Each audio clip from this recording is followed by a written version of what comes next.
Bonjour à tous les internautes, Pub du coin est de retour sur vos écrans. Vous vous souvenez sur quoi on s'était quitté? Et tout ça nous ouvre sur un sujet proche, les influenceurs web. On n'a pas encore parlé de tous les réseaux sociaux et les magouilles qui traînent. On va s'en occuper prochainement, comme ça on aura fait un tour assez global de la publicité sur internet. Bon et bah voilà, on y est. Au passage, merci à tous pour vos retours et votre soutien concernant le concours FantaXU.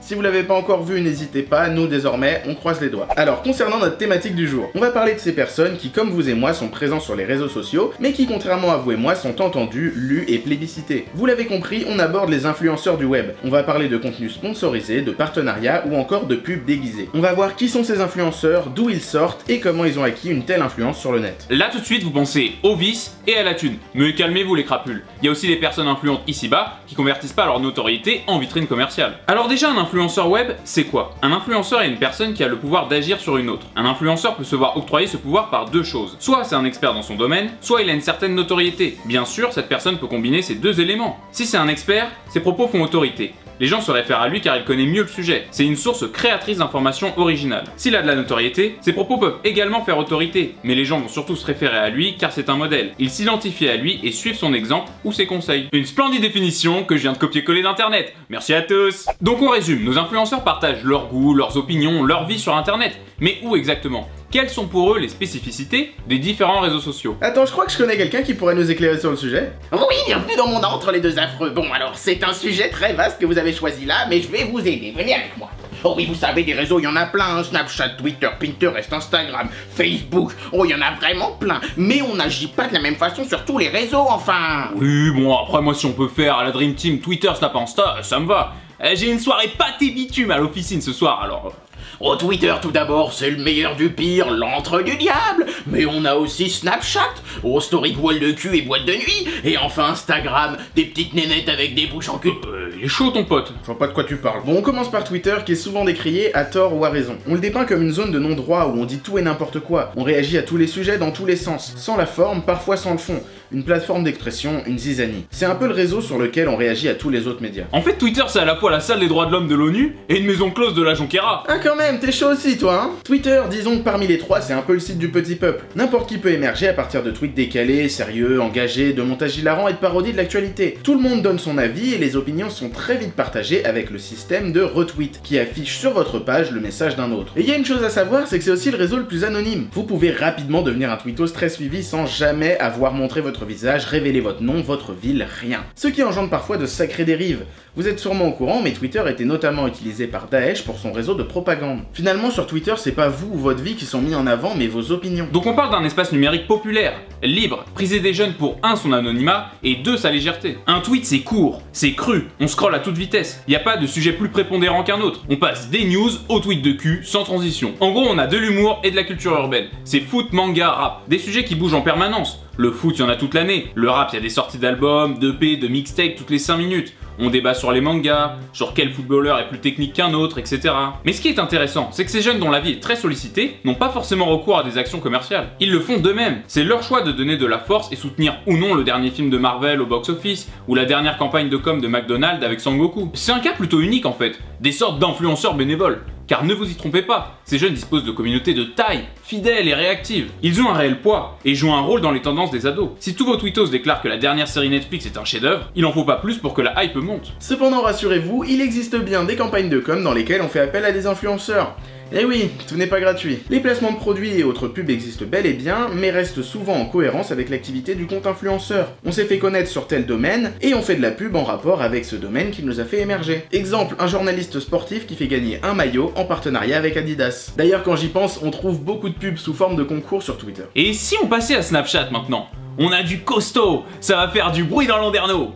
J'ai jamais compris ce qu'il venait foutre là, Mickaël Landreau. Alors Snapchat, pour commencer, on n'est plus du tout dans l'anonymat. On se met en scène soi et son quotidien. Du coup, les Snapchatteurs influents sont généralement des personnes qui disposaient déjà d'une audience et d'une popularité. On y retrouve des candidats de télé-réalité, des youtubeurs, des sportifs, en bref, beaucoup de gens qui façonnent leur business à partir de leur image. Pour les plus vieux, le concept, c'est se filmer par tranche de quelques dizaines de secondes dans sa vie de tous les jours. Des stories qui peuvent être visionnées par tous et qui s'autodétruisent au bout de 24 heures. Des stories légères, intrusives aussi, parfois drôles ou banales. Et bien entendu, entrecoupées de placements de produits et de publicités en tout genre. En gros, vous filmez vos tartines du matin, vos tenues, et là, paf, un placement de produit pour une crème Nivea, et puis vous reprenez avec votre trajet vers votre rendez-vous pro. Et vas-y qu'on prend son assiette de carpaccio à midi, et pouf, placement de produit pour le resto. On rentre chez soi en passant par la poste, et pif, un colis Cherry Mail. Génial! Et pof, encore une occasion de faire un placement de produit. Je fais des placements de produits, même si parfois j'ai des remords. Je fais des placements de produits, ouais, dès demain je roule sur l'or. Pour rester dans un exemple donné, prenons Nabila. Et bah entre deux selfies à la piscine, vous aurez le droit de la pub pour un site de Bitcoin. Quoi? Et ouais, c'est ça Snapchat. Il n'y a aucune cohérence entre votre quotidien, votre secteur d'activité et vos placements de produits. C'est un peu le grand fourre-tout de la publicité sur les réseaux sociaux. Pourquoi, me direz-vous? Tout simplement parce que, comme on vous l'a dit, ces stories s'autodétruisent au bout d'une journée. Ça ne laisse pas de traces. Les influenceurs se moquent d'être cohérents. On vomit de la publicité, souvent mensongère d'ailleurs, on se fait un max de blé et basta. Et du coup, on fait moins les difficiles avec les campagnes de com auxquelles se soumettent nos personnalités médiatiques préférées. Au pire, on passe les snaps concernés. Sur Twitter, vos tweets sont accessibles par tous à n'importe quel moment. Ils peuvent même finir dans le fil d'actualité d'un inconnu qui a rien demandé du tout. Sur Snapchat par contre, c'est un petit peu différent, il faut ajouter la personne pour avoir accès à ses stories. Cette différence est importante et vous allez voir pourquoi. En conséquence, une publication sur Snapchat est ciblée à votre communauté plus intime, même si ça peut concerner des milliers d'individus. Votre influence est donc plus forte car il y a plus de proximité, vous vous dévoilez. Et maintenant, vous combinez ce que je viens de dire avec le fait que les publicités sur Snapchat sont des fois totalement incohérentes avec la personne qui les fait, et même parfois malhonnêtes, et ça vous fait un cocktail dangereux. En plus, ces personnes populaires vous font croire qu'elles testent et utilisent des produits, les sites ou les applications qu'elles recommandent, mais que nenni. Ils s'en foutent, ils peuvent vous faire acheter de la daube ou des produits nocifs, ce qui est déjà arrivé d'ailleurs, voire même des arnaques, hein, bas les couilles tant que leur chèque tombe. Pour Nabila, c'est comme ça qu'on se retrouve avec une publicité surréaliste, où elle nous vend les mérites de la bourse en ligne, du Bitcoin, en étant en peignoir de bain dans un hôtel de luxe. C'est fantastique! Les chéris, je sais pas si vous avez déjà entendu parler du Bitcoin. Je connais l'une des filles qui travaille avec un trader qui sont à fond dans le Bitcoin. C'est un peu la nouvelle monnaie, genre la monnaie du futur. Et donc en fait, je trouve que c'est assez bien. Et comme en ce moment, genre c'est grave en train de se développer, ils ont créé un site, je vais vous mettre juste en dessous, vous faites glisser comme d'habitude. En fait, ça vous permet d'apprendre en fait à utiliser le Bitcoin, voilà, enfin je pense que c'est le moment et en fait même si vous y connaissez rien, ça vous permet de gagner de l'argent sans investir beaucoup, genre vous investissez des petites sommes, genre moi j'ai dû mettre à peu près 1000 €, j'ai déjà gagné 800 €. D'autant plus qu'elle vous ment en pleine figure, la vilaine. Oui, j'ai déjà mis 1000 €, là j'ai gagné 800 €, c'est vraiment sans risque. Et rappelez-vous que ce genre de personnalités sont suivies en majorité par des jeunes, des mineurs, c'est complètement irresponsable. Tenez, je vais vous lire ce qu'on a trouvé sur le site d'Hightech à propos de l'affaire Nabila. Après une petite enquête, le magazine Capital indique que cette entreprise est basée à Andorre et qu'elle n'existe que seulement depuis 2 mois. Elle sert surtout à rabattre des affaires au courtier eToro qui lui est basé à Chypre et qui est spécialisé dans le trading social. Néanmoins, ce qu'elle ne dit pas mais que le magazine a découvert est que pour recevoir ces précieux conseils financiers, il faut s'inscrire à un abonnement pendant 6 mois. Le prix, 549 € ou 91,50 € par mois, sauf si vous passez par eToro. Oh non, là même pour moi c'est pas du propre. Enfin ceci dit, elle s'est déjà fait taper sur les doigts. L'autorité des marchés financiers a pris ça plutôt au sérieux et a réagi sur son compte Twitter officiel. Ça t'apprendra, Namilux. Et ça encore, c'est qu'un exemple. On se farcit toute la journée des pubs pour des numéros surtaxés ou encore des pronostiqueurs de paris sportifs qui vont vous faire gagner plein d'oseille, alors qu'en fait, il faut payer pour avoir accès à la plupart de leurs pronos. Moi en ce moment, mon nouvel influenceur Snap, c'est Jawad. Qu'est-ce que tu racontes? Ouais, tu sais, le mec qui a hébergé les terreaux au Bataclan là, bah, il est sorti de tôle. Tiens, il vient de faire un top 1 sur Fortnite. Non mais putain, c'est pour vous dire le bordel dans lequel on vit, hein. Un mec qui a tué son meilleur ami au hachoir, qui a logé les terroristes qui ont fait plus d'une centaine de morts à Paris, ben lui, il fait des placements de produits sur Snapchat et il est suivi par des milliers de personnes. Oui, oh, tu sais, moi je l'ai ajouté pour le boulot, hein. Oh tiens, une nouvelle story de Nikita Bellucci. Non mais sans déconner, le mec plaisante normal sur son histoire. Il nous sort des hashtags Team Jawad, des jeux vous loge, il joue à la play, il pose des snaps de quand il était en tôle, il fait de la pub pour des escortes qu'il dit avoir testé, et il demande aux gens des dons par PayPal, bordel. Putain, nul Nikita, même pas un petit bout de fesse quoi.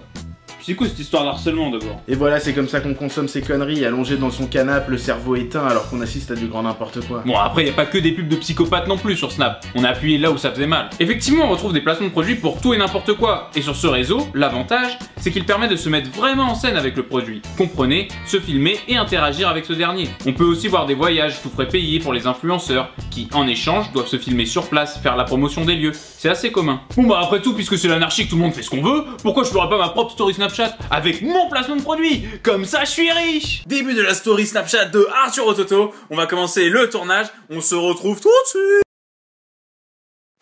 Et voilà les amis, en plein tournage de pub du coin, on peut remarquer que Julien est très attentif, puisqu'il se tartine de crème, le genou. Par exemple, tu pars en voyage et t'as juste l'écran. Est-ce qu'on peut quand même jouer genre chacun sur un Joy-Con? Eh ben, c'est une question qui se pose, ça. Eh ben, forcément que...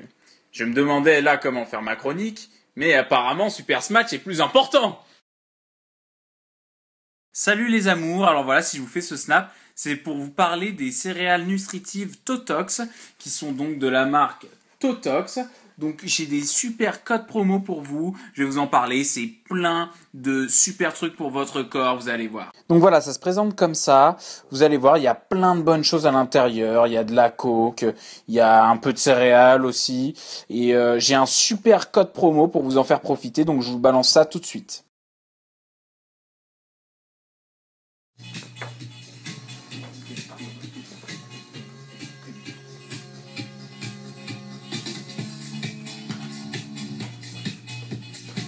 Allez. Oh, c'est bon ça bosse dur.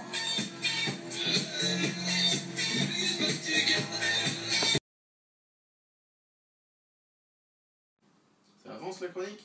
Ouais, t'inquiète, là je suis en train d'écrire.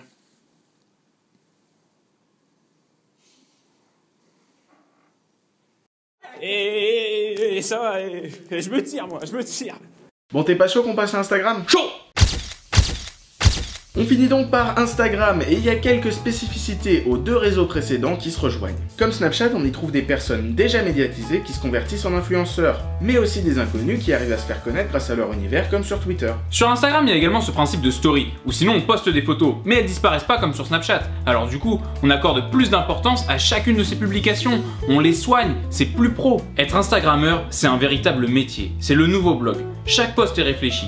Le décor, l'angle, la pose, les vêtements, la lumière, puis les filtres, la légende de la photo, la localisation et enfin les hashtags. Même l'heure à laquelle on diffuse son post, tout est pensé au millimètre. Les influenceurs savent qu'il y a des heures de pointe durant lesquelles leurs photos obtiendront plus de likes et donc pour eux, avoir plus de poids auprès des marques. Et niveau post sponsorisé, ça peut être tout et n'importe quoi. Produits de beauté, produits minceurs, restaurants, hôtels, voyages. Ça rejoint un peu Snapchat sur ce plan-là, mais comme on vous l'a expliqué, c'est une approche plus sophistiquée de mettre en avant le produit. Moins brutal, plus subtil, plus clean. En gros, sur Snap, tu peux faire la promo de tes bonbons de régime en étant sur les chiottes, mais sur Instagram, faut être plus glamour. Sur Instagram, les publications étant permanentes, il faut faire attention à l'harmonie de sa page. Les posts doivent pas être trop disparates, ça pourrait repousser certains annonceurs. C'est un peu une espèce de vitrine commerciale de vous-même. Et la communauté n'est donc pas tout à fait la même que sur Twitter et Snap. Ce qui est le plus populaire sur Instagram, c'est la bouffe, les fit boys, fit girls et les voyages. Des pages Instagram entièrement consacrées à la nourriture, il y en a un paquet. Ces tendances de photographier son assiette bien présentée, partager ses lieux favoris, être toujours à la recherche de nouvelles enseignes, tester les pâtisseries de Cédric Grolet. On mentionne bien entendu le resto ou le chef pâtissier. Et même si ces pages se ressemblent toutes, elles continuent d'avoir un joli succès. Et ça marche exactement de la même façon pour les voyages et la muscu. Vous l'aurez compris, on retrouve des publications sponsorisées pour des produits sportifs, des protéines ou des voyages et autres activités touristiques avec une mise en scène léchée. On n'hésite pas à carrément retoucher ses photos et vidéos pour avoir l'air le plus pro et le plus clean possible, quitte à déformer la réalité. Les actions commerciales marchent à la publication, c'est-à-dire que les annonceurs rémunèrent les influenceurs au poste. Par exemple, 5000 € pour vendre les mérites de X produits dans une publication. Personnellement, ça reste quand même mon préféré des trois, car il entraîne moins d'absurdité et de bêtises que les deux autres. Dans l'ensemble, ça reste plus soft. Ouais, et puis Instagram, ça permet à n'importe qui d'être l'influenceur de demain, et ça c'est grâce à ces outils de conception et de partage qui permettent de personnaliser à fond les publications. Avec de la créativité, tout est possible. Il y a d'ailleurs beaucoup d'artistes qui utilisent cette plateforme pour mettre en ligne leurs créations diverses. Dessins, photographies, peintures. Ce qui est intéressant, c'est de voir que les thèmes les plus populaires et la façon dont ils sont traités diffèrent beaucoup sur les trois réseaux, alors que pourtant ils sont très liés. Il y a beaucoup de gens qui sont actifs sur les trois, mais pourtant personne ne tient son compte Snapchat comme il tient son compte Instagram ou son compte Twitter. En tout cas, force est de constater que pour les influenceurs, il y a une véritable différence et qu'on ne communique pas de la même façon selon le réseau social. D'ailleurs, il y a pas mal d'influenceurs qui sont présents sur certains réseaux et pas dans d'autres. Et c'est vrai qu'il y a des poids lourds du net qui sont présents sur absolument tous les fronts, mais c'est pas si commun que ça finalement. Ça demande une gymnastique de conduite assez complexe, car on n'agit pas de la même façon et on ne s'adresse pas forcément à la même audience. Bon bah voilà, c'est une bonne chose de faite. Avec les deux vidéos qu'on avait faites avant sur ce thème et la vidéo qu'on a faite aujourd'hui, je pense qu'on a une bonne vision d'ensemble de ce qui se fait sur internet en termes de pub et de communication.